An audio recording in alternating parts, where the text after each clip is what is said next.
Oh, this is such a relevant topic that it's even scary to start 10 tips on nutrition for breastfeeding mothers. Here, people are sorting out their relationships, and when breastfeeding women get involved in these arguments, oh, my friends, anyone's head could start to hurt. So once again, I want to say 10 specific, very clear tips on this subject. But before that, I want to say the following.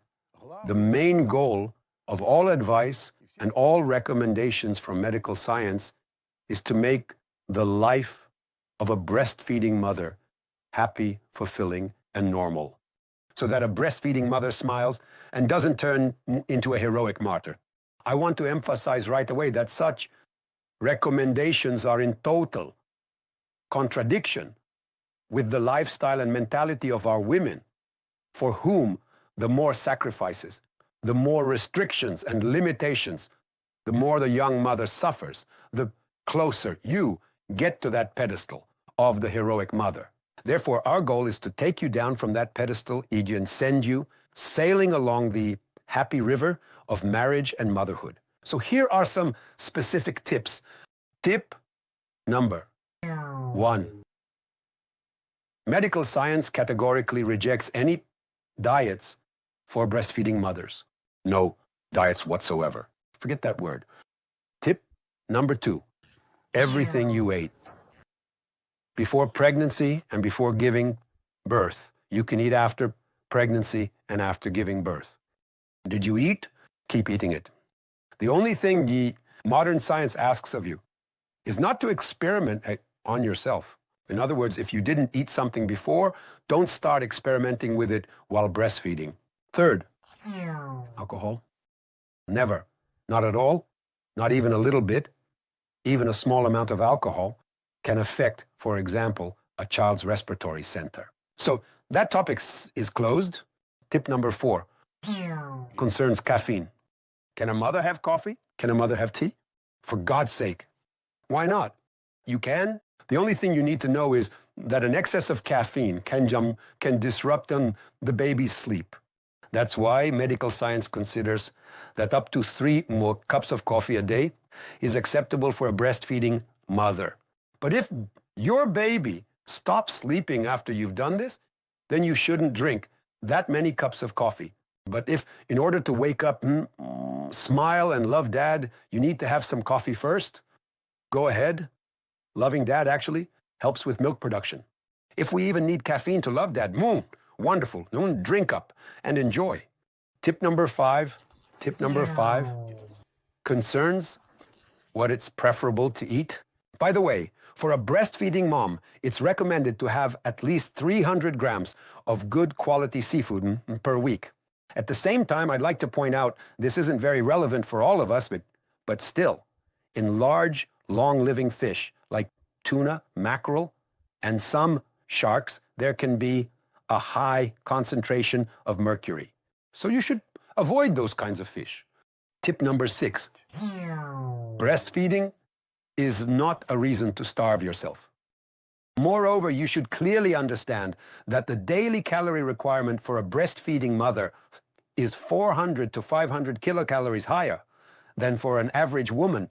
Do you feel like you're gaining weight? Let's not stress about it. Get enough sleep, stay active, exercise, go for more walks with your baby, but don't starve yourself. Smile. Don't suffer. Tip number 7.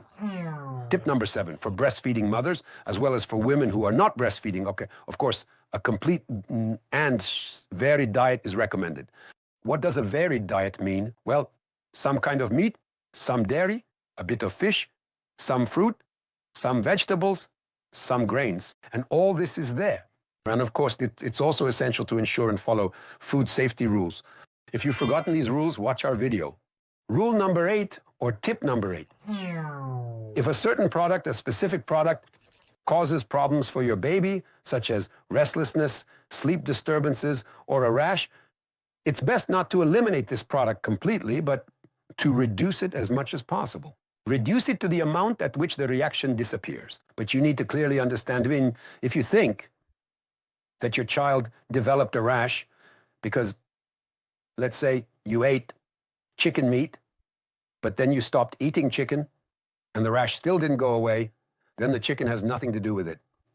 Let me emphasize once again, you should have no doubt that there is always a clear connection. If you eat something, you get a reaction. But if you're only eating bread and water and your child isn't getting any better, then bread and water are not to blame. There is some other cause, and together with your doctor, you need to look for the reason that you, for some reason, believe to be a manifestation of some kind of food allergy. Tip number 9, if you have specific dietary habits, for example, if you are vegetarians, well, what can anyone do about it now? Just remember that if you have certain dietary habits, medical science can help you by recommending specific medications or supplements for you or your child, so that the risks associated with these dietary habits are minimized and do not affect your child. So if you are vegetarians, consult a doctor regarding your diet and how you feed your child. And finally, tip number 10, remember that the amount of milk, that is the intensity of lactation, is directly related to the amount of fluid in your body. When there is a lack of fluids, overheating, excessive sweating, or it is hot everywhere, lactation decreases. Therefore, drink plenty of fluids and do so regularly. Ideally, of course, avoid sugary drinks, drink plain water, compotes, or natural juices, for example. So drink plenty and try to drink munda before you feel intense thirst or your mouth gets dry. So these are 10 simple and clear tips. May breastfeeding bring you nothing but joy. No need for heroics. These very 10 tips will help you avoid having to perform any feats. All the best to you.